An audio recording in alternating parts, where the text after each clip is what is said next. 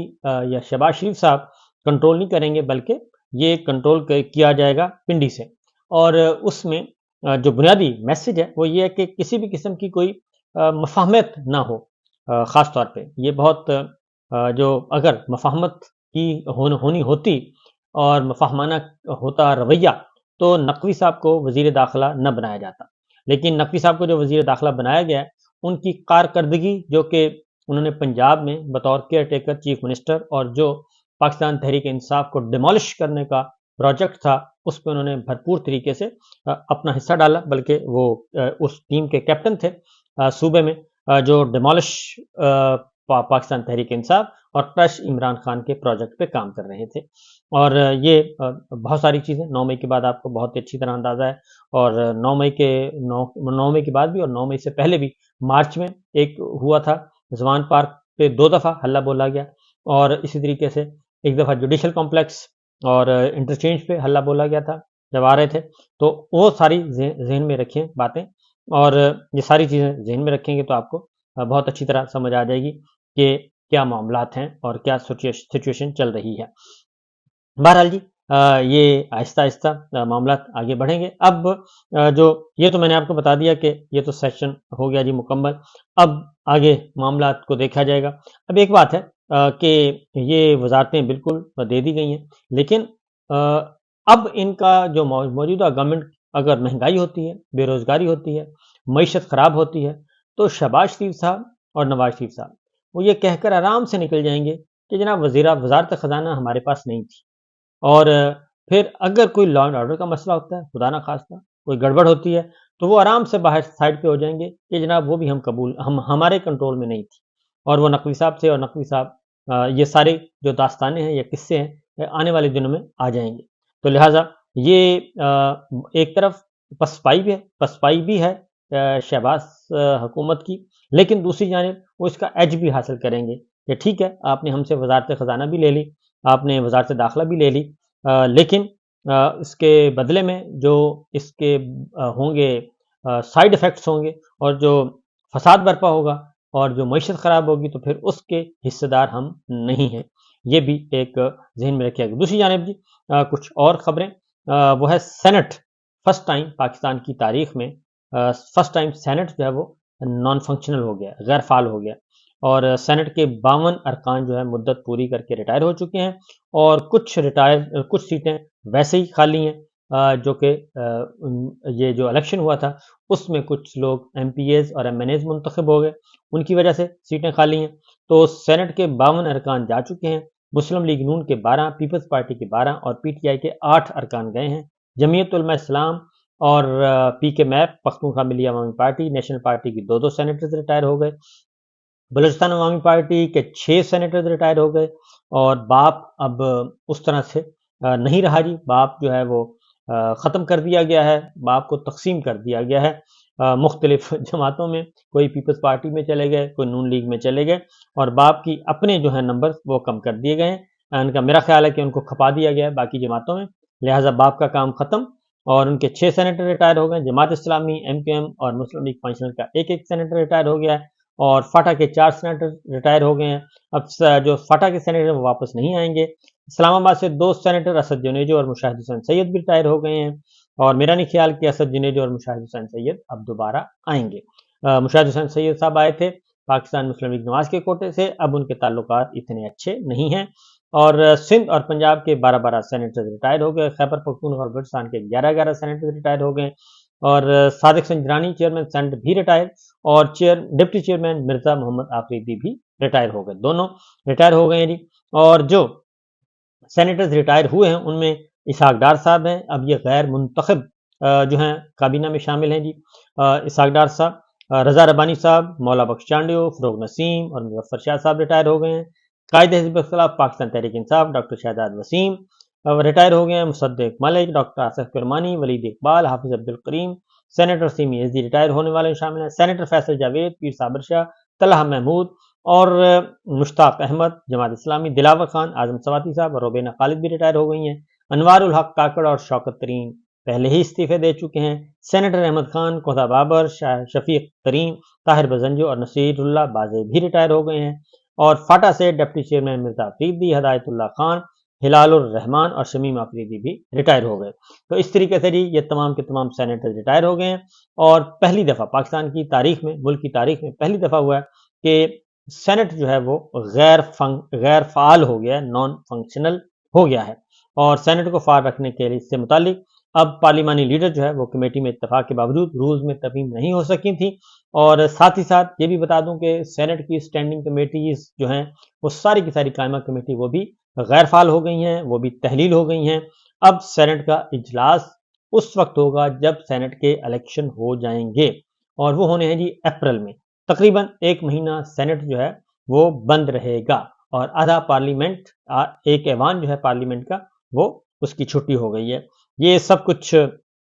پہلے بھی ہو سکتا تھا اگر الیکشن، یہ غیر آئینی غیر قانونی اقدامات کیوں ہو رہے ہیں، یہ ہو سکتے تھے، بہت اچھی طرح ہو سکتے تھے اگر سب کچھ ان ٹائم ہوتا، آن ٹائم ہوتا، پاکستان میں انتخابات 90 دن کے اندر اندر آئین کے مطابق ہوتے تو ایسا کوئی بحران نہیں ہونا تھا۔ لیکن رجیم چینج کے بعد آپ کو پتہ ہی ہے کہ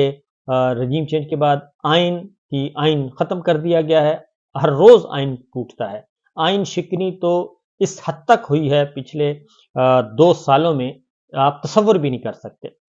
یعنی کہ آئین کی اب کوئی ہمارے ہاں کوئی قدر نہیں رہی، آئین نام کی کوئی چیز اس وقت نہیں ہے ہمارے پاس، قانون کوئی نہیں ہے، عدالتی فیصلے کچھ نہیں ہے۔ تو یہ سچویشن ہے جی۔ اور اس کے ساتھ ساتھ جو امپورٹنٹ خبر ہے جی وہ یہ ہے کہ سلمان اکرم راجہ صاحب اور سردار لطیف خان کھوسہ صاحب کو رہا کر دیا گیا، باقی جتنے بھی گرفتار لوگ ہیں ان کو رہا نہیں کیا گیا۔ اور البتہ پاکستان تحریک انصاف کے جو اسلام آباد کے رہنما تھے، ان کے خلاف دفعہ 144 کے تحت مقدمات درج کیے گئے تھے، ان کی بھی ضمانتیں منظور ہو گئی ہیں۔ اس میں شیر افضل مروت صاحب ہیں، علی بخاری ہیں، احمد مغل ہیں، شعیب شاہین صاحب ہیں، چودھری الیاس مہربان ہیں، ان سب کی ضمانتیں منظور ہو گئی ہیں۔ اور اس کے ساتھ ساتھ اس کے بعد تلخیاں بڑھ گئی ہیں، اور تلخیاں بڑھنے کے بعد آج جو ہے ایک قومی اسمبلی کا اجلاس آج پاکستان تحریک انصاف نے ایوان کے اندر بھرپور قسم کا دمادم مست کلندر کا پروگرام بنایا ہوا ہے، بھرپور احتجاج کیا جائے گا۔ انہوں نے فیصلہ کیا ہے، پریس کانفرنس بھی کر دی ہے، اور اسد قیصر صاحب نے ایک میسج دیا تھا کہ اگر محسن نقوی کو وزیر داخلہ بنایا جاتا ہے تو اس کا مطلب یہ ہے کہ ان کے ہاں مفاہمت نام کی کوئی چیز نہیں۔ تو مفاہمت کون نہیں کرنا چاہتا، یہ ایک بہت بڑا سوال ہے۔ اور کیونکہ پاکستان تحریک انصاف اور جو ہے ان کی کمیٹی بھی بن گئی تھی، لیکن اس طرف کوئی نہیں جا رہا، اور محسن نقوی کو وزیر داخلہ بنایا جانا پاکستان تحریک انصاف سمجھتی ہے کہ یہ ان کو میسج دیا جا رہا ہے کہ ہم آپ کو سیدھے ہاتھ نمٹیں گے۔ تو اسد قیصر صاحب نے بھی میسج کنوے کر دیا تھا۔ آج پھر کل پاکستان تحریک انصاف کی لیڈرشپ نے پریس کانفرنس کر کے بتا دیا کہ جناب یہ جو ہمارے پرامن جمہوری حق کو استعمال نہیں کرنے دیا جا رہا، تو پھر اب ہم بھی اسی طریقے سے چلیں گے۔ علی امین گنڈا پور صاحب کو دھمکیاں دی جا رہی ہیں، لیکن وہ بڑے مطمئن ہیں، اور چونکہ ان کے پاس مینڈیٹ ہے، اور وہ فارم 47 والا نہیں ہے، فارم 45 والا مینڈیٹ ہے، اوریجنل ہے، سب کچھ ہے، تو یہ بھی ہو رہا ہے جی۔ تو بہرحال جی دیکھتے ہیں آگے ہوتا ہے کیا۔ ابھی تو